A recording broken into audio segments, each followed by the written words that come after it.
Un paciente acude a nuestra consulta con el diagnóstico de epicondilitis. Los signos clínicos son evidentes.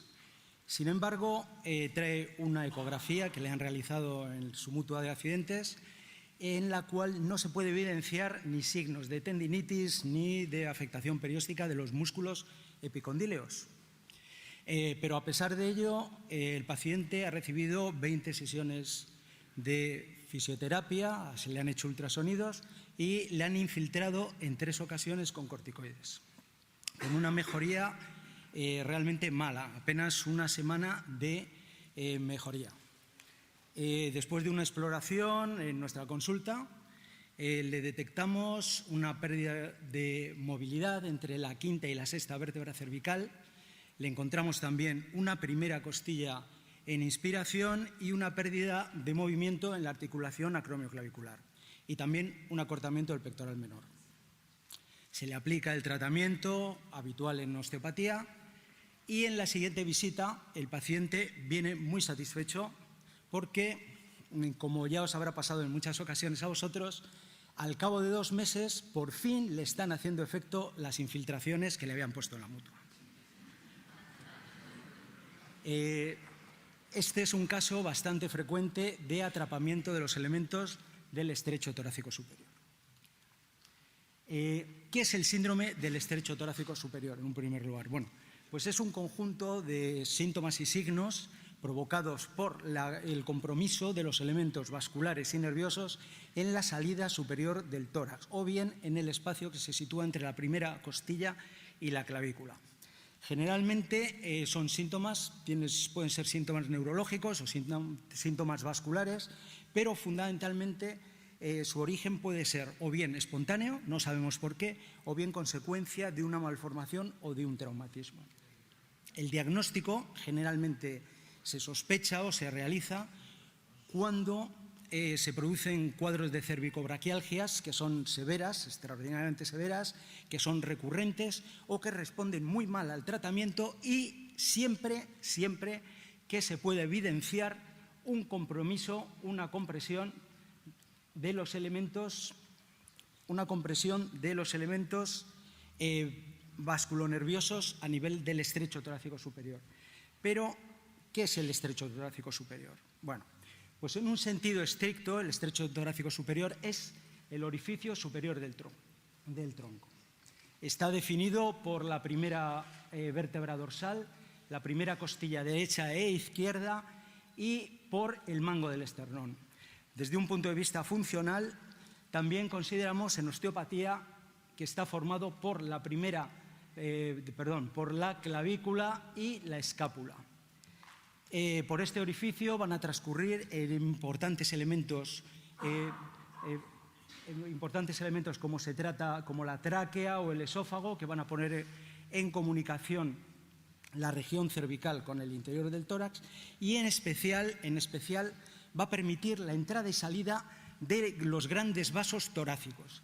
Va a permitir la salida de la arteria subclavia, de la arteria carótida y va a permitir la entrada de las venas yugulares y de las venas brachiocefálicas. Bueno, aquí podemos ver cómo se produce esta entrada y salida desde el interior del tórax. Os llamo especialmente la atención en esta encrucijada que la podemos ver aquí de una manera mucho más esquemática, en la cual vamos a ver la arteria subclavia, la arteria carótida y la arteria vertebral, que son arterias principales que van a dar riego al cerebro. Desde un punto de vista funcional, vamos a considerar también una serie de músculos formando parte de este estrecho torácico superior. En primer lugar, los músculos escalenos que van a formar, junto con la primera costilla, lo que llamamos el triángulo de los escalenos. Este triángulo de los escalenos tiene grandísima importancia porque a través de él va a pasar el plexo braquial y la arteria subclavia.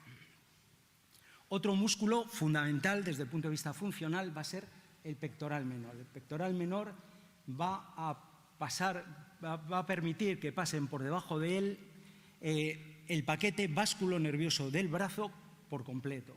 Ahí va a pasar la arteria subclavia, va a pasar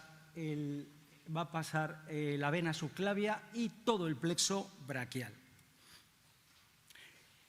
También va a tener gran importancia desde el punto de vista funcional toda la musculatura homotorácica, es decir, la musculatura que une la escápula al tórax, es decir, va a estar formada por el serrato mayor, el trapecio con todos sus fascículos, el angular de la escápula y el músculo romboides.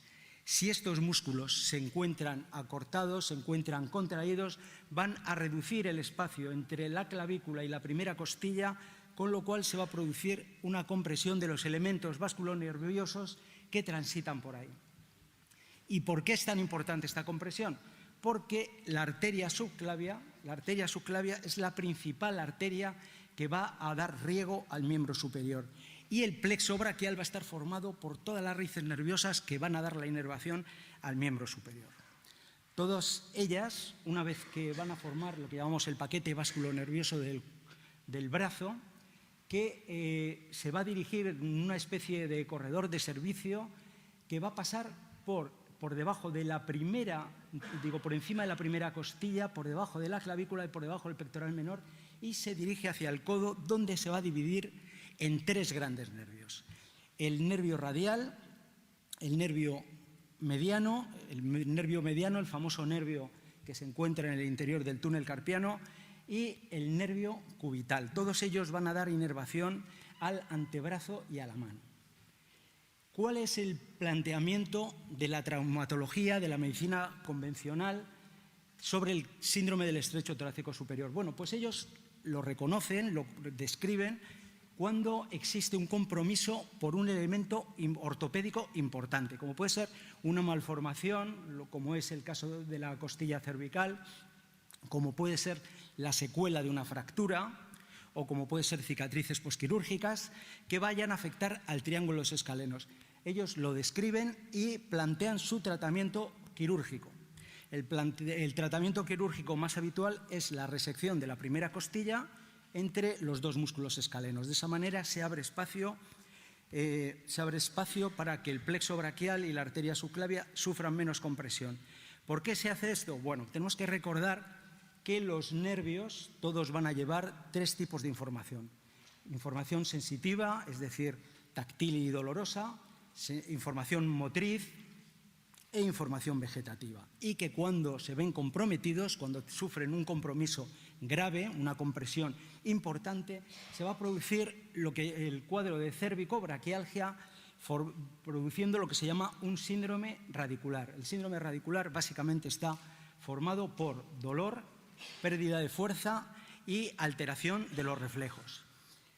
Pero si buscamos en la literatura médica convencional, encontramos también que muchos autores describen que en estos pacientes con esos cuadros de cervicobraquialgia severa, cuando se les opera y se les reseca la primera costilla, cuadros concomitantes como podían ser síndrome del túnel carpiano, tendinitis de De Quervain, epicondilitis o epitrocleitis, mejoran también. Lo describen, pero no llegan a tanto como a proponer la resección de la primera costilla como parte del tratamiento de estos cuadros. Nosotros, desde la osteopatía, sí que tenemos en cuenta que la pérdida de movilidad de todos los elementos que forman parte del estrecho torácico superior pueden comprometer de manera pequeña, no exageradamente, no tanto como para provocar el síndrome radicular, a los elementos vasculonerviosos que atraviesan por él. ¿Dónde se pueden producir estos compromisos? Bueno, pues estos compromisos se pueden producir bien en los agujeros de conjunción de las vértebras, desde la cuarta vértebra cervical hasta la primera vértebra dorsal, a nivel de los músculos escalenos, a nivel de la primera costilla, debajo de la clavícula, o bien por la pérdida de movilidad de la escápula, por contractura del pectoral menor o por pérdida de movimiento en la musculatura escapular, toracoescapular. Esta pequeña irritación, esta pequeña pérdida de movilidad va a irritar estas estructuras produciendo lo que llamamos una facilitación. No llega a producir el síndrome radicular completo, es decir, no producen una cervicobraquialgia, pero sí que facilita la musculatura y el periósteo para que puedan aparecer disfunciones sobre ellas. Puede aparecer acortamiento musculares y aparición de puntos gatillos, sensibilidad del periósteo inervado por los elementos nerviosos del plexo braquial, y eso va a producir lo que nosotros llamamos la aparición de pseudopatologías.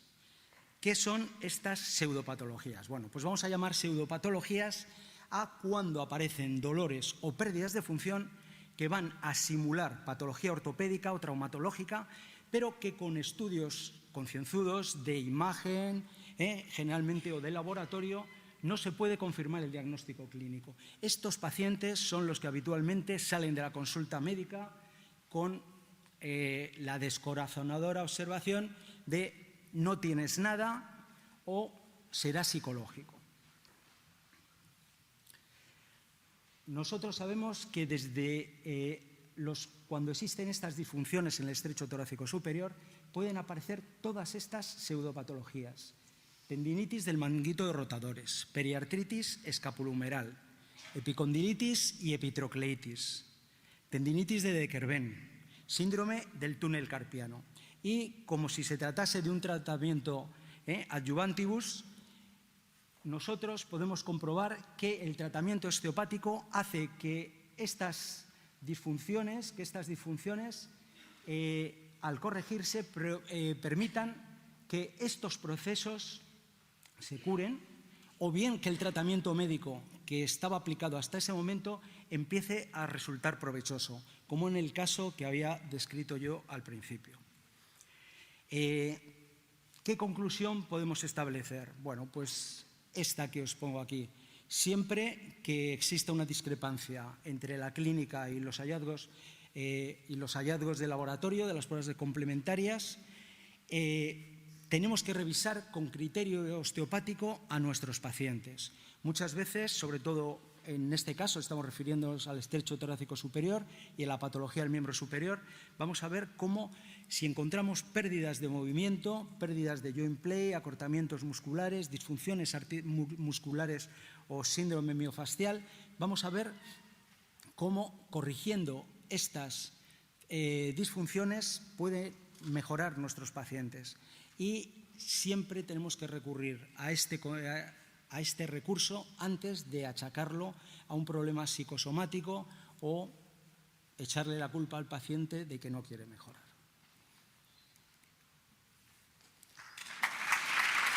Muchas gracias.